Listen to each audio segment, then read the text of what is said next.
This story begins one very rainy day. There was a thunderstorm so strong that it looked like lightning was going to hit the palace directly. However, the girl who was handcuffed to the cold stone wall in the dungeon didn't care about that at all. She didn't even hear how bad the storm was outside the window, all because she was being beaten by a man with a whip. Yeah, so much so that she was screaming all over the palace. After another round of blows, he smiled and asked, "Does it really hurt that much?" But not waiting for an answer, he said she had no right to complain about it. This unfortunate girl's name was Claire, and he repeated her name several times, and then looking her straight in the eye, told her that because of her, his existence had been denied, and that's why he recognizes her as the person who had a hand in breaking him. This man who was beating Claire mercilessly was named Adrien, and they were both incredibly handsome. He stepped aside briefly, warming the whip over the fire to make the strokes even more painful, and said that he would make her recognize him as the man who would destroy her life completely. He took so much pleasure in hurting Claire that he couldn't even stop himself.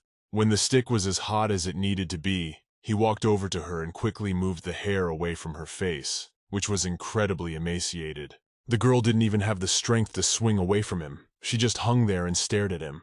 Adrien began a new batch of blows with the words that they would be the ones with the same name displayed on their foreheads, namely her name. Claire was actually born in Japan in her 20th year and was an orphan. Luckily, her teenage years were not miserable like many at the time. She studied at university and worked part-time. When the girl was able to get a qualification, she got a job as a secretary in a large company. And just like that, climbing her career ladder, she became a subordinate to the vice president of a wealthy family. This was the man who would later become her husband. In fact, she had heard that the man changed his secretaries quite often, but to the girl's surprise, he desperately tolerated her for a full 5 years, and eventually they found happiness and married. Her colleague from the secretarial team caught the bouquet she threw and was incredibly happy about it. However, things didn't work out the way she expected, because her co-worker named Reiku had a baby with Takashi, her husband. Her mother was incredibly happy, because the girl had been trying to get pregnant for 3 years, and she couldn't get pregnant. But with Reiku it worked out a couple of times and the baby was born. But the girl was in shock and did not understand what it all meant. She smiled and said that it was a boy. Their family was safe, for at last there was an heir. Everyone was happy, but the girl, who had just married the man, did not understand why they were saying that. But as soon as she looked at this baby, she noticed that he didn't even look like her husband Takashi at all. Soon after, the mom of the girl who had the baby asked that you sign the divorce papers and put down a whole stack of papers. She said that they would pay her alimony and enough for her to not even work for the rest of her life. Of course, she had nothing else to do, so she signed all these documents, and soon the ladies left. But a few days had passed since then, and as her husband was walking down the street, he suddenly saw a girl lying on the road bleeding. It was just awful for the girl, because her husband cheated on her and his mistress even had a child. She was just crossing the road to hand over the signed divorce papers. It even seemed to her for a moment that he was beginning to worry, for he had asked that the girl not die. She thought at that moment that she wasn't going to die right now until she'd said everything she thought about him to that idiot. So she stood up quickly and grabbed his sleeve. The man immediately moved closer to her and asked her what she wanted to say. In fact, before she died, the girl was going to drive the guy to despair with a single sentence. So before she closed her eyes and never woke up again, the girl, smiling, told him to take a paternity test, because the baby was definitely not his. In fact, the girl had the DNA test results of this child that Reiku and her husband Takashi had given birth to in an envelope that she had with her. The letter said that the probability that Takashi was the father of this child was 0%. But because of this ridiculous accident, the girl ended up in a popular novel called Love Unbranded. When she opened her eyes the morning after, the first thing she noticed was that the headache she'd had since the accident was gone. But then she shifted her gaze to the environment around her and her hands, and noticed that she had changed into a completely different person. She wasn't just in a different world and a different body. She was reincarnated in the body of the villain of the novel. The first thing that surprised her was that she was still alive. Then she lay back on the bed, thinking that it was probably a death hallucination because of the loss of blood and oxygen, and she just wanted to die peacefully, without anyone disturbing her. So she just closed her eyes. But at that moment she heard the voice of a maid addressing her as Lady Claire. This surprised her. They were not in the Middle Ages, and they had not addressed anyone for so long. However, the maid's voice grew louder and louder. It was Sally, and she came into the room and asked if the lady knew why she had made such a mockery of them, for she had intimidated them all first, and she herself had eventually come and gone back to bed. The maid said she should get up a little early after all, for it was time for breakfast with the Count, and if she were late it would be very unkind of her. Clara opened her eyes and covered her ears, for she really wanted someone to shut this woman's mouth, and she didn't understand what kind of weirdness this maid was in the first place. This kind of talk, for the Earls have been gone for a long time. Nastali, she continued to say, and said that it appeared that the young man who had bullied her had been apprehended and brought to justice, but in the end, God would also punish him in the end.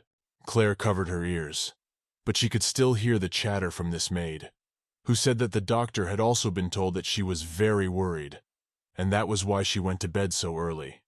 Sally started to pull out new clothes, for you got very dirty, and Mistress herself thought only about the fact that she wanted to rest a lot, and even to get out of bed, she was simply not able to. The maid said something else in the closet to the lady that she would scold her later for not waking her up on time. So she asked that Claire wake up as soon as possible, because she didn't want to be responsible for it. The girl realized that she had no choice, so when she sat down on the bed, she looked to the side and saw a mirror. But when she saw her reflection there, she screamed loudly and could not believe her eyes. She didn't take her eyes off her new appearance, and tried to figure out how this was even possible. Sally, hearing her loud screams, immediately ran up and asked why she was screaming like that. She asked what was wrong and wondered if she had surprised her so much. But Claire turned to her and, continuing to shout, said she looked exactly like the main villain in the novel Love Unbranded, which she had read quite recently. The maid looked at the mistress in surprise and asked what she was even saying, for the girl understood nothing. Claire calmed down a little. She moved closer to the mirror and began to scrutinize every detail of her appearance, and tried to figure out if she was really caught up in the affair. The girl was silent for a while, and then suddenly realized that she needed to find out what storyline she was on. So she turned to the maid and asked how old she was now. Sally was still impressed and said she had just recently turned 16. Claire immediately started asking about that child and where he was, but the maid didn't realize who she was even talking about. The girl asked that she told her and she would tell her his name right away, but what Claire really meant was some minor character. Then she remembered that he had gray hair and mentioned it to the maid.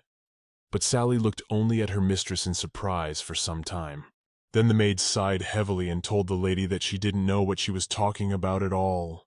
But then suddenly she pondered the features of the appearance of the one Claire had in mind, and said that the gray-haired boy had been tied up in a corner of the training ground the previous afternoon.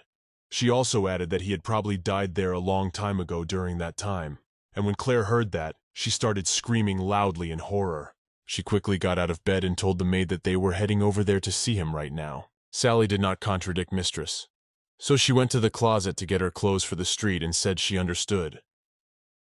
As the maid picked up her outfits, she apologized for saying this right before she moved.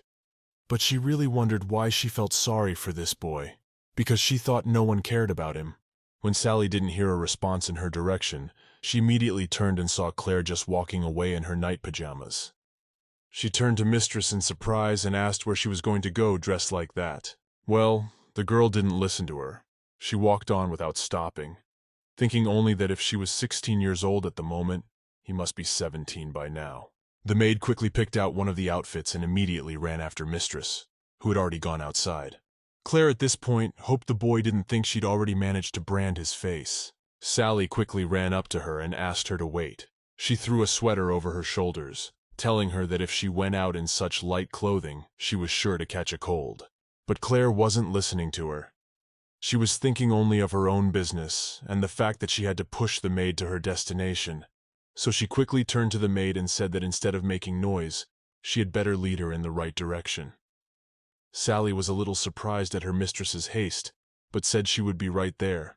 Claire couldn't wait to get to this boy, so she started pushing the maid in the back, urging her on. Some time had passed since then, and they finally came to the training camp, where there was a row of men standing around just doing their morning warm-up. As soon as the girls entered the compound, the men stopped briefly and looked at them in surprise, not realizing what they were doing there. Some of them even looked at Claire with hatred, which was why the maid didn't want to take her to this place. However, as she got closer, Claire saw the boy completely chained to a pole and beaten. Some of the men standing nearby were surprised to see her heading closer and closer to him with a confident stride. The man immediately approached her and decided to block her way. But then he realized that she was heading straight for the boy and didn't bother her, just looked at her in surprise, not understanding what she was doing. Claire, stepping closer to him, lowered her head and asked the man to show her his face. The boy was still incredibly surprised, but he had to obey her order, for he was her servant, and his name was Owen. He immediately walked over to the poor kid and grabbed him by the hair and started pulling him up to do the girl's bidding. However, when Claire saw this kind of treatment, she immediately asked him to be gentler, kinder, and more careful with this guy. Owen was incredibly surprised, but still touched his palm to his face and began to slowly lift it gently upward. And when the girl, looking more closely, saw his face, she was very glad, for under the hair she did not see there the very awful brand that might have been there. His face matched her memories of the hero perfectly. His blue eyes were like the sea, and even though his face was covered in blood and bruises, he still looked beautiful. Claire thought about the fact that this was exactly the hero she was reading the novel for while in her body, and now she was incredibly glad that she was able to see his beautiful looks in person. But here her joy went away rather quickly, for she realized that the plot of the novel would require her to stigmatize him. She noticed the murderous intent on his face. He hated her with all his soul and was ready to kill her even if it cost him his life. Claire couldn't contain her emotions, and she didn't even stand on her feet but fell to her knees. And now, seeing the boy's face full of hatred, she realized that her main goal in this novel would simply be to survive. Quite a few of the men who had been practicing earlier crowded around them, but they interrupted, interested in what the mistress was going to do. Now, the girl realized that she would definitely have to survive in every way possible. After all, it was in the original novel that her character dies at his hands. Moreover, after her death, he commits suicide himself, because he can no longer live. But fortunately, Claire has the boy now, and she herself doesn't have that stigma on her face. And if she now mends her relationship with him in some way, the chances of death will drop significantly. For a while she sat and pondered her next course of action, and then, wiping her tears from her face, she turned to the other men and asked them to let this child go. Owen, along with his friends, were incredibly surprised. They didn't understand why the mistress had made such a terrible decision in their opinion. Well, of course they had to obey her. So one of the men walked over to the kid and began to quickly untie the ropes he was tied to the pole with. Claire, who was watching all this, was immediately pleased. She was glad that she had made the first move and untied his hands. And so, when his body was completely free, she immediately ran up to him, for the boy could not stand on his feet. He was falling like a log. The people who were standing around were very surprised at this behavior of the mistress, for just earlier she herself had ordered this guy to be tied to a pole, and now they were catching him so that he would not fall. Claire immediately became uncomfortable when she saw all those looks. She laughed nervously and said that there was nothing wrong with it, because she had caught him, not hugged him. It was just a reflex. That's what anyone would do in her place. She continued to be enveloped in stares, but no one even dared to discuss the situation. The girl asked them to stop watching her so intently, because it made her uncomfortable. So she turned to the servants and asked that they had better take this fellow and carry him instead of her, for example. Of course, the men were not thrilled with the idea, so they just stayed in their seats and glanced anxiously among themselves. Owen was the only one who was polite enough to take the fellow and put him on his shoulder. Then he asked his mistress where he should take him, before Claire immediately said not at all, because he needs medical attention. So first of all, let him take him to the bedroom, so she could call a doctor to have someone watch. When the maid heard this, She immediately ran up to the lady and said that it was not at all proper to carry this filthy young man into the noble lady's bedroom. But Claire didn't want to hear anything. She turned the maid in the other direction and told her to better silently call the doctor. Salia wanted to object to something. However, the mistress was not going to listen to her. The maid was incredibly angry at mistress because of this, for she thought this act was simply idiotic and reckless. Claire paid no attention to that. She stayed in front of the pole she had just rescued the guy from. He was covered in blood, and there were even bits of flesh visible somewhere. The girl sighed heavily and tried to hold back a new attack of tears, for she had brought this dangerous young man to a pitiful state, literally laid the foundation for her own death. However, soon after that she returned to her estate, where already in the bedroom lay this guy. The maid stood next to her and was very indignant, because now the bed was dirty because of him. But after a while someone suddenly knocked on their door. Sally immediately told her mistress that it must be the doctor. Soon the maid opened the door, and the doctor did indeed enter the room. Claire immediately rose from her seat, and Sally led the man to the patient. As the man walked past the mistress, he threw a few angry glances in her direction. Claire sighed heavily, realizing that even her personal doctor hated her. But she shouldn't have been surprised, since she is the main villain in this novel, so it was pretty obvious. And even though the girl knew perfectly well that it was only natural to be hated, somehow she had no confidence that she could survive the affair at all. Claire Youngster is actually an extremely evil female character in the novel. She was an innocent child at first, but she changed when she started living in an orphanage. The conditions at the shelter were pretty bad, and that's putting it mildly. They had to share one meal for 3 people, and they had to live together all the time. They didn't even have a proper bed. They had to sleep on the floor. However, as time went on, a small ray of light began to leak into Claire's pitch-black life. This guy passed out right in front of the orphanage. By perfect coincidence, the girl was walking nearby, and when she saw him, she immediately ran up, asking if he was okay. She fell in love with gray-haired and blue-eyed Adrien at first sight. And unfortunately, Claire, whom no one has ever loved, becomes obsessed with this very guy. She helped him to the orphanage house, and when the director saw her with the stranger, he asked who the generally dirty young man was. The girl was holding him, and the boy had a small blade in his hands. She said that this child had fallen right in front of the orphanage, and she decided to help him. However, blinded by greed for the expensive dagger Adrien held in his hand, the orphanage director decided to take him in after all. He told Claire then that he couldn't help himself, and asked that she take him to the so-called paradise room for the time being. Adrien, who had lost his memory, never revealed himself to anyone and always incurred the wrath of the orphanage director. The man threatened him that if he didn't obey him, he would lock him up for the day, and he did. Adrien was almost always getting into some kind of trouble, so he was locked up alone, in a dark room with no food, no water, and no one around. But Claire would always come to him and slip a piece of bread through the little hole, so that he would at least eat. She gave him her already small share of the food. Claire was very worried about Adrien, and he didn't pay any attention to her at all.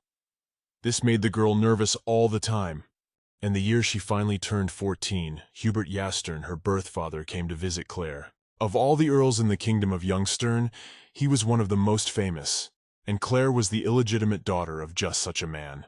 He was the master of the earl's house, and came to the orphanage for nothing. After all, the earl had a loving wife and a beautiful daughter named Celine Yastern, but she suddenly disappeared. For a very long time they tried to find Celine, but the search was only unsuccessful, and a successor was needed, even if it meant giving her title to an illegitimate daughter. In fact, Claire was not brought up in an orphanage from birth, for her mother was a servant in the count's house, and she tried absolutely every way to please the count. She even bore him a child out of wedlock. Well, here's the dilemma. After the birth of his daughter, the count stopped loving his mistress. Because of this, Claire's mother's anger grew more and more, and one day, when she brought tea for mistress, she never woke up again. And so, when it was discovered that she was the one who had poisoned his wife, the Claires, her mother, were thrown out of the earl's house, telling them not to appear there again. Mom always blamed her daughter when they lived on the streets and saying she had to do it because of her. and the girl was always at fault in her eyes. Claire didn't understand what was going on and why things were the way they were.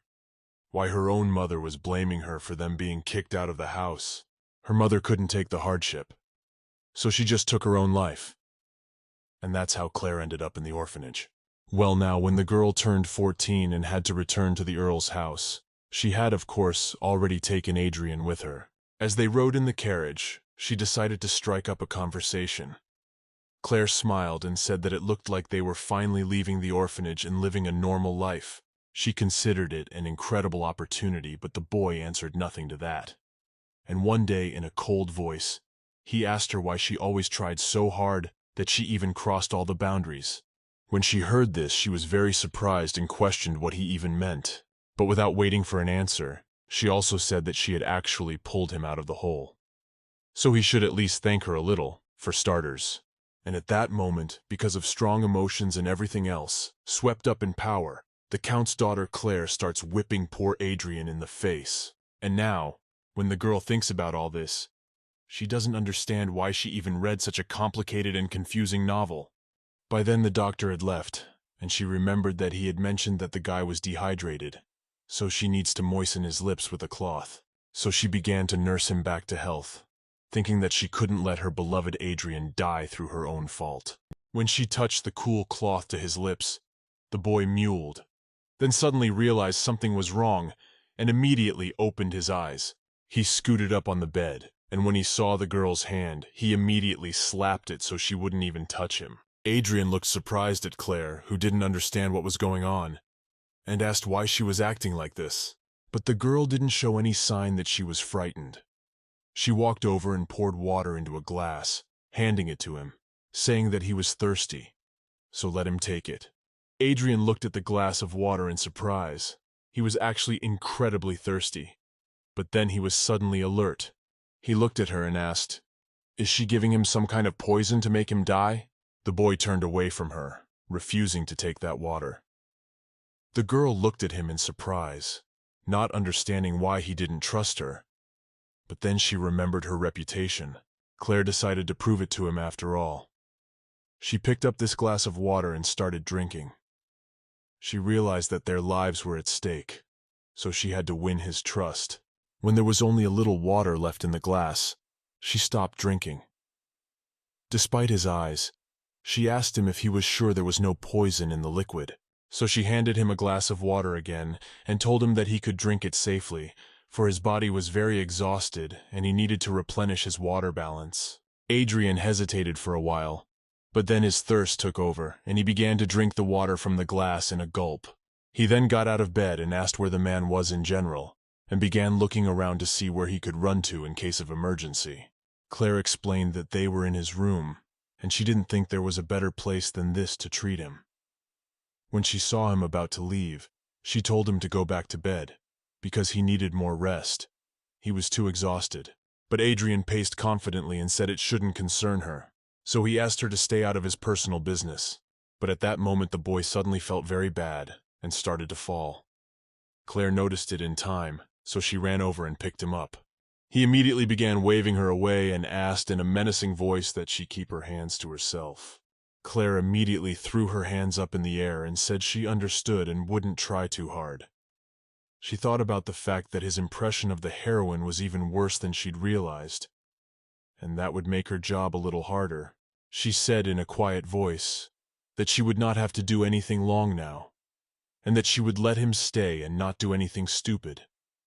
She also added that he would no longer have to live in that horrible, dilapidated room. She pointed toward the maid and said that Sally would show him the new room he would now live in. Soon after that, Claire did walk out the door and wondered how she could get him to stop hating her so much. If he did, she wouldn't be able to survive. The next morning she went down to the main hall where she ate breakfast with her father in absolute silence. In fact, the girl was still betrothed to the crown prince of the empire at the age of 7. And at the moment of her 18th birthday, her sister Celine returned, and she doesn't remember anything else, unfortunately.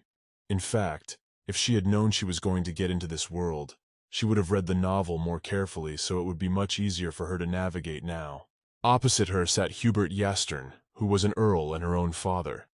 And come to think of it, He had never once looked her in the eye. So Claire couldn't understand why he'd asked her to have breakfast with him in the first place. They sat in silence for a while longer, and then she decided to make the first conversation and turned to her father. She wondered if it wouldn't be scary if tomorrow they had breakfast separately instead of together. She explained that starting tomorrow, she wanted to do a special exercise before breakfast in the morning. When her father heard this, he immediately froze and looked at her in surprise. He wondered if she was really going to play sports, or if she was just planning something else to do and just didn't want to tell him right now. The girl was a little confused and didn't know what to say to him. Then Hubert decided to get right to the point and said that he didn't care how much she abused her slave. However, he asked that she not do anything that could tarnish their family's reputation in the long run. And if this rumor leaks out and reaches the ears of the royal family, it will be very bad. Claire immediately smiled and said that she understood, and surely everything would be all right. Her father was a little surprised that she agreed so quickly and didn't even bicker. But wiping his mouth, he said that in that case, he wouldn't mind if she didn't appear with him at breakfasts. In fact, Claire was thinking at this point that they should already be finishing this awkward meal. But at that moment, the door suddenly opened and a young boy came into the room. He had blonde hair and was wearing a special uniform. When Claire saw him, she was very surprised. She didn't understand why the knight had suddenly appeared, then guessed that there was probably something so urgent that it needed to be reported. And so, as the guy approached her father, he cast a stern look at the girl, but said nothing. Didn't even say hello. Claire didn't understand why he was acting like this. After all, they were from different classes, and a knight looking intently at an earl's daughter is very inappropriate. The knight at this point turned to his master and apologized for interrupting their meal. Hubert immediately turned to Cedric and asked what was wrong. When Claire heard that name, she immediately knew it was familiar enough. But there was no way she could remember where she might have heard it. But if she remembers correctly, this character had made brilliant progress while Adrien was searching for Claire, and he was also Adrien's loyal servant later on.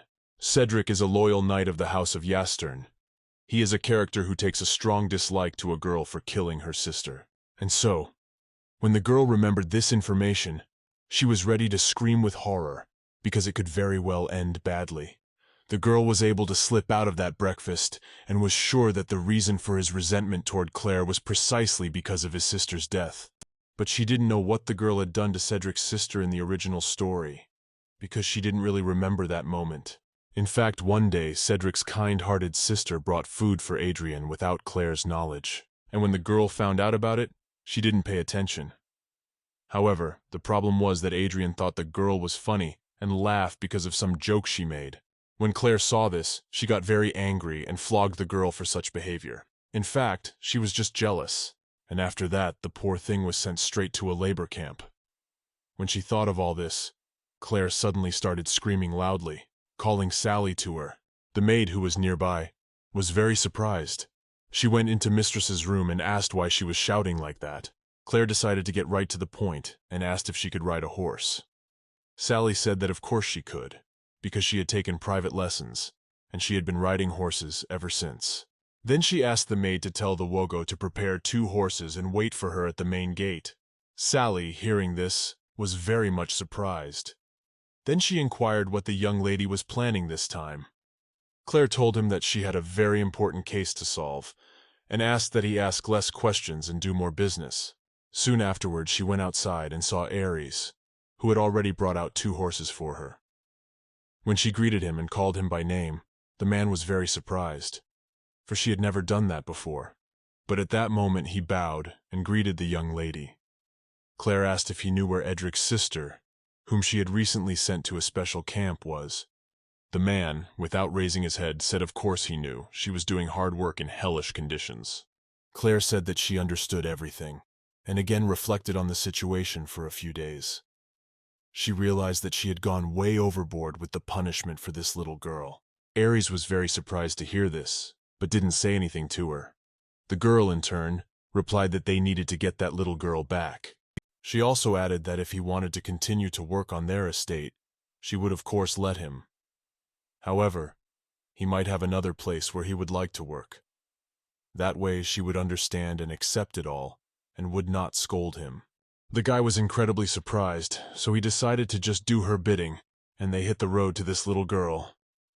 Edric's sister in the camp had moved a little farther away and was sitting on a log, thinking about various things, when suddenly a woman came up to her and grabbed her by the collar and lifted her up, telling her she was coming. Then she swung her hand at her, asking why the girl was sitting and not working. Edric's sister was incredibly upset and was even crying, but she was ready to strike. To her surprise, however, nothing happened. Claire was the one to take the blow and she ran up. Owen immediately ran up to them and pulled this girl aside, asking if she realized who she dared to raise her hand against. He pointed toward the girl whose cheek was all red because of the blow, and said that she was Claire Yastern, the daughter of the Earl. The girl immediately realized her mistake, and bowing, asked for forgiveness and begged not to be executed for it. At this moment, Claire paid no attention to this girl, and turned to Cedric's sister, asking if she was all right, and also wondering if she had always been treated so badly, beaten and humiliated. The girl could not believe that she was really saying these words, but then turned to the young lady, and coming closer, said that she was all right, and wondered in turn how she was, for she had been hit so hard. Sister also turned to Mr. Owen and asked that he help the lady to stand up or her precious clothes would get dirty on the ground. Claire was very surprised at this reaction from the girl, but then took her hands in her own and apologized, saying that she shouldn't have sent her to such a harsh place. She had tears in her eyes, and said that if it was all right with her, she would be very glad if the girl continued to work at her house, for they had a much better place than this one. When she heard this, she asked Mistress in a trembling voice if she would really take her home there. Claire hugged Haley and said that of course she was incredibly sorry that her character had done that to that poor little girl. Soon afterward, they came to a small hut that was located nearby.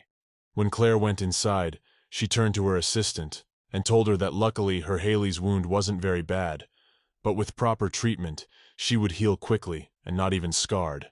Owen was still surprised at his mistress's behavior, but agreed with her. Then the girl said that she was very worried about the girl, for she was limping badly. But fortunately, she was all right. The man looked anxiously at the lady, for she had begun to put on her apron, and asked what she meant in general. Claire in turn said that she thought Haley was really hungry, so she decided to make lunch for them. And without a moment's hesitation, the girl set to work. She sliced mushrooms, boiled water, and was already making mushroom yushka. Hours later, the food was ready, and the girl placed a plate in front of Haley, who had already changed clothes and bandaged her wounds. Owen looked at this food in surprise, and didn't understand what the mistress was even doing, for she in turn went to the corner and picked up a broom. The man came closer to her, and asked her what she planned to do next. Claire said she would extend the girl's stay with them and the problem would be solved. She was indignant, for the man was only in her way, and said that if he did not want to help her, let him go away, for he was blocking her way. Claire sighed heavily, and said quietly that if she didn't actually do it, Cedric would continue to hate her desperately, and she certainly didn't need that. But then suddenly there was a loud knock on the door, and then, without waiting for an answer, Cedric walked in, opening and slamming the door loudly. Claire, when she turned around, saw him immediately and really hoped he wouldn't kill her right there. But in fact, the man looked incredibly tired. He had many bruises under his eyes, and in his hands he held his weapon and headed straight for his mistress. Owen, however, was able to react in time, so he blocked his path. Claire at that moment started screaming and said that she was not cleaning and sweeping to be taken and killed here.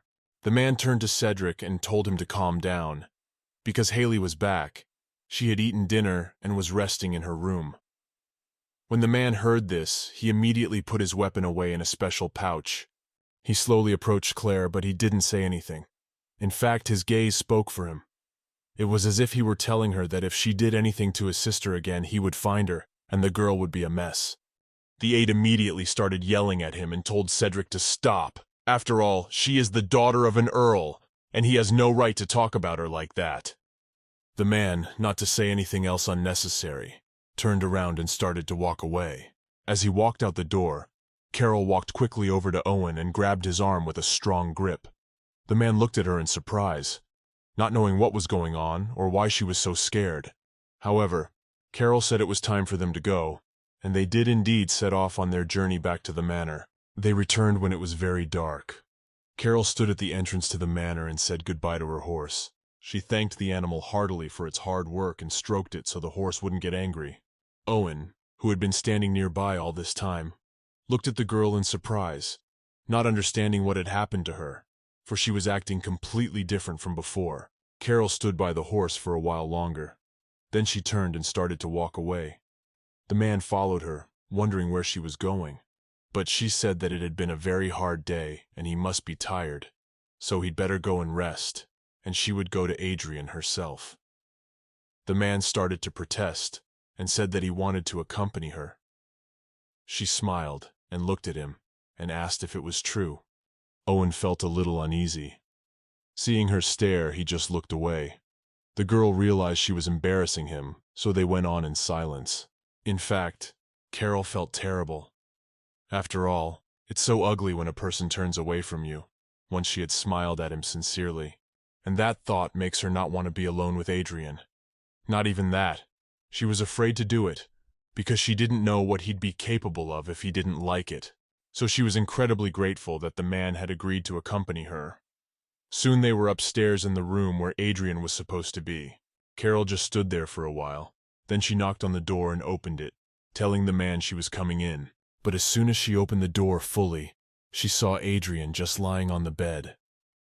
Then she looked down at his bandage, which was completely covered in blood, and it scared her very much.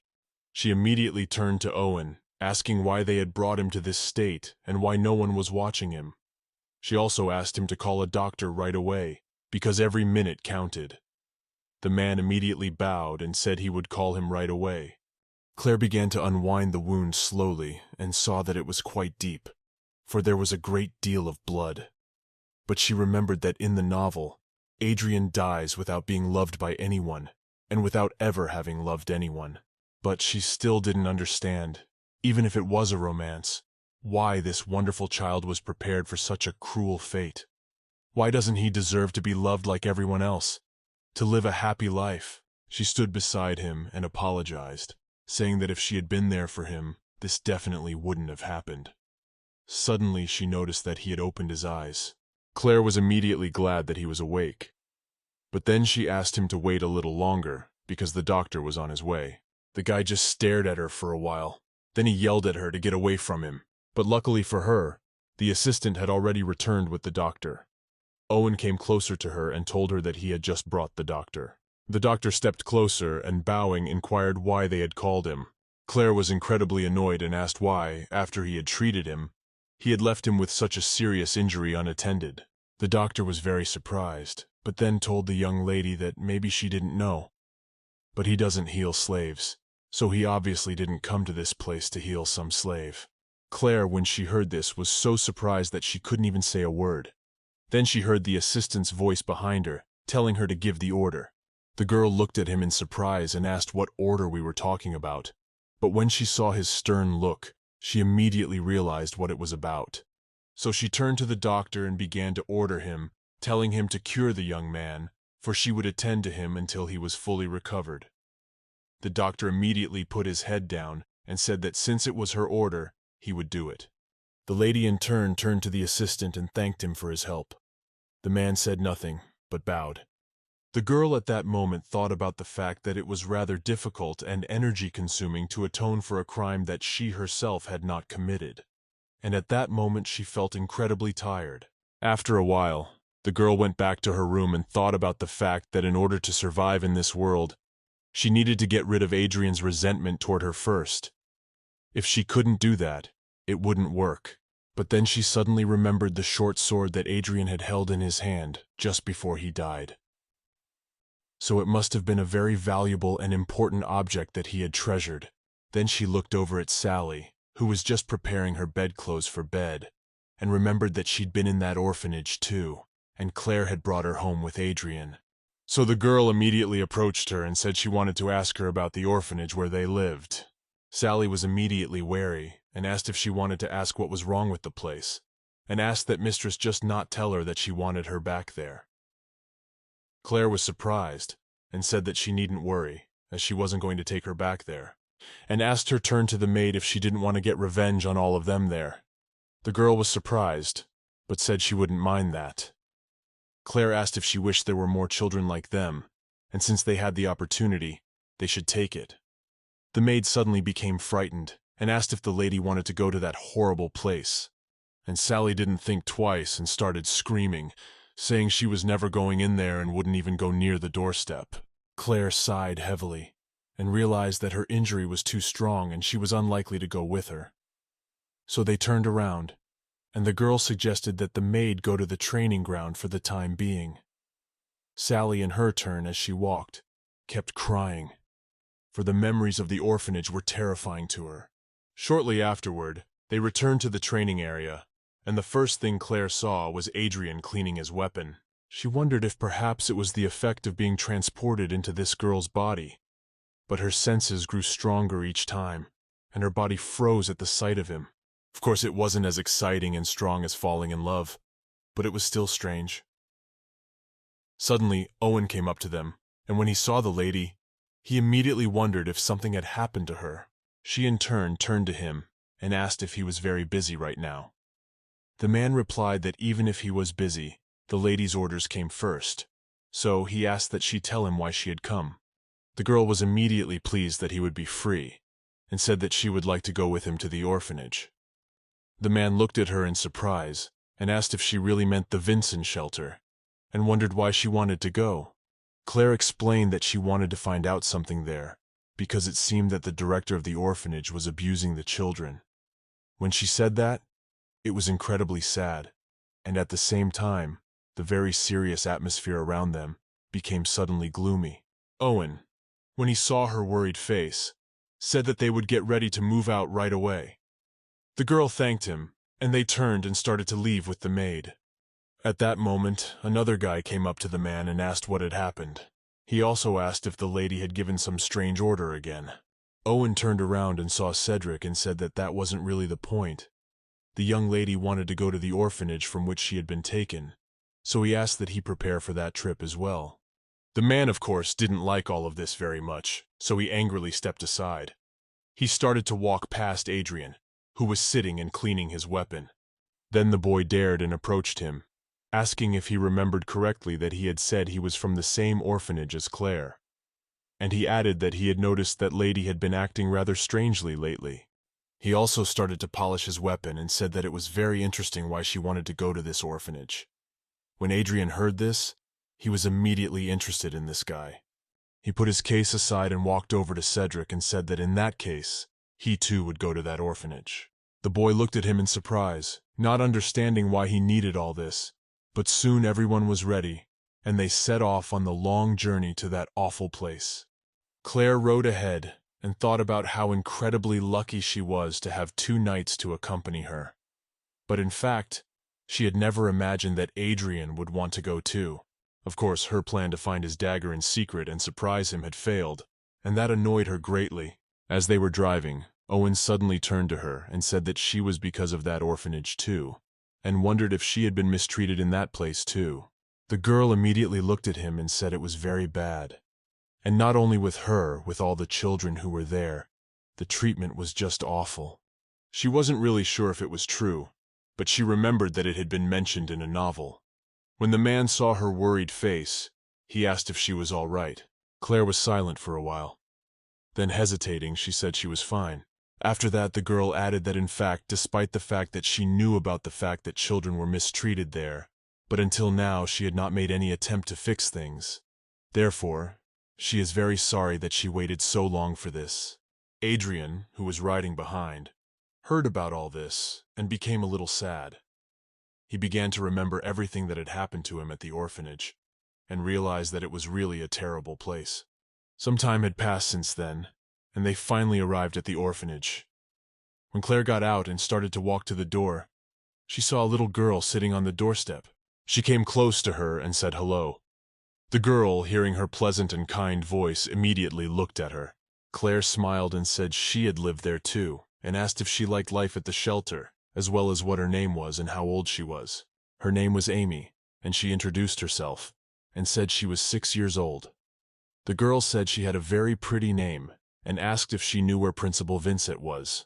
Amy suddenly hesitated and didn't know what to say to them, and then she said that he was in Sister Hannah's paradise room right now.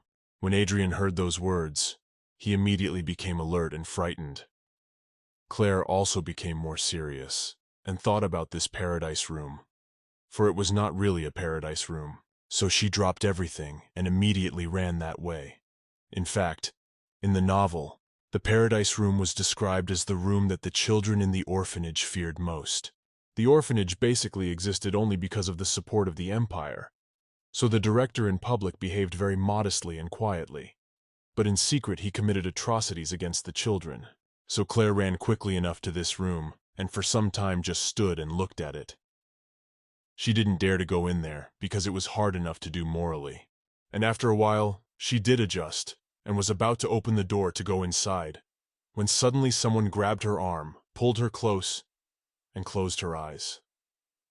It was Adrien.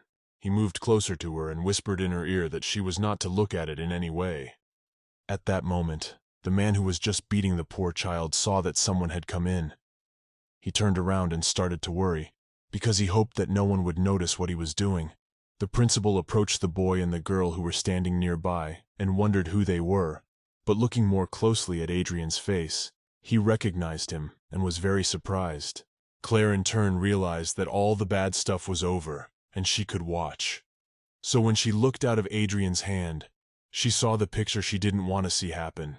The girl immediately stepped aside and turned to Cedric, who was already about to take out a knife and punish this headmaster. So she immediately shouted for him to stop. The girl pointed to the side, saying that there was a little girl watching, after all, so it couldn't be allowed to happen right in front of her. When Claire immediately went up to this poor girl, who was all beaten up, and apologized to her for the delay. She also said that she was incredibly sorry that she had to go through all this. She thought at that moment that she should have come much earlier in order to prevent this from happening to other children. Claire took her in her arms and thought about how she was a complete idiot for not thinking of this sooner. Then she sat the poor girl down on a chair and began to treat all her wounds, so that there would be no infections. As Claire rubbed the alcohol on her knees, the girl apologized for the stinging, but also said that there was a little more to bear and it would be over. She also added that as soon as they finished treating her wounds, she could go outside and have some fun. In fact, when Claire began to examine her body, she noticed that in addition to these new wounds, she had an incredible number of old wounds, and the girl put her palm on her hand. When Claire lifted her head to realize what she needed, she saw her sad, but at the same time, joyful and grateful look. Then the girl couldn't stand her tears. I don't understand why such innocent and kind children are treated so badly by people she couldn't even understand how a hand could be raised on them at all. At this point, the director was tied up with a rope so that he would not resist, and taken outside so that the children would not see the whole action. The man was incredibly indignant.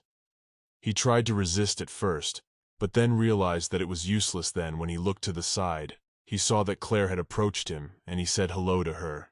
The man pretended that he was very happy to see her, and said that she had grown so much and was an incredible beauty, and he added that he should have treated her better as a child. The man also said that if he had known she would become a countess, he would never have raised his hand to her. Claire frowned, and said that all his words carried no weight. He would go to prison for his deeds, and she would make sure he was put away with appropriate prisoners. They would love him just as he loved all those children who grew up and are growing up in the orphanage. When the man heard this, you are a little even confused.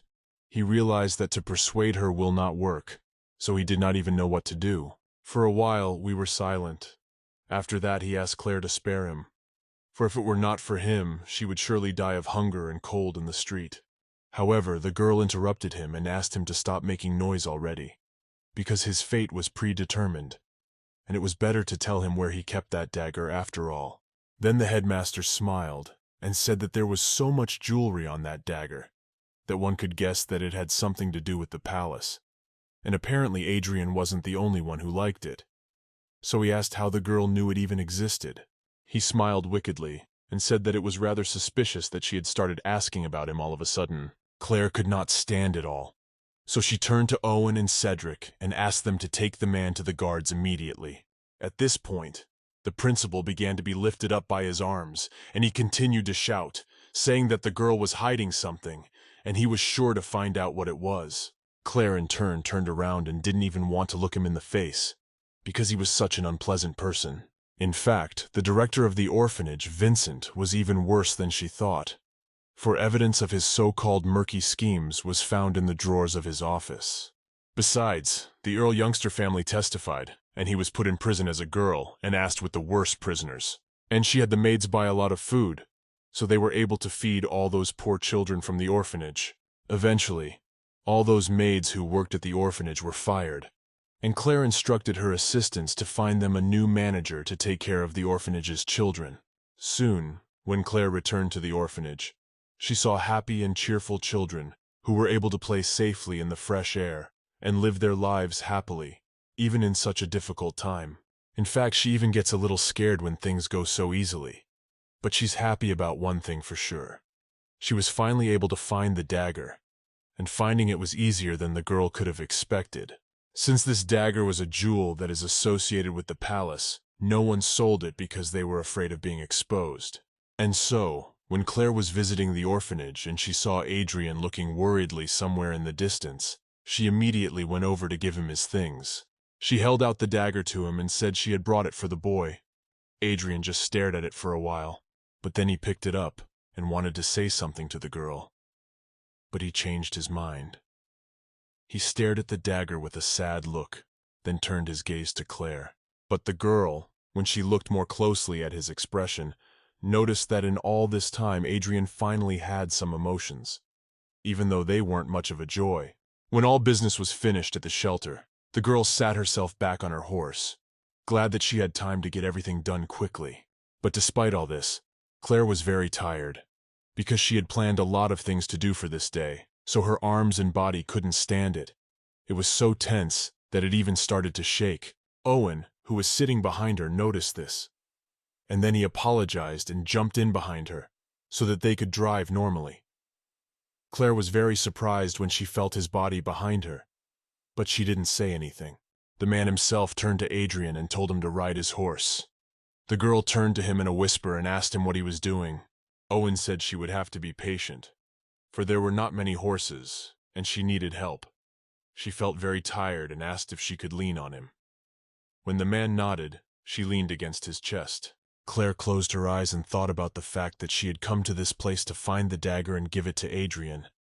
But she had also succeeded in exposing and punishing the orphanage director. But the outcome was even more difficult than she had expected, and her strength was completely gone. Adrien, in turn, followed them and watched closely behind Owen, who was in front, along with Claire.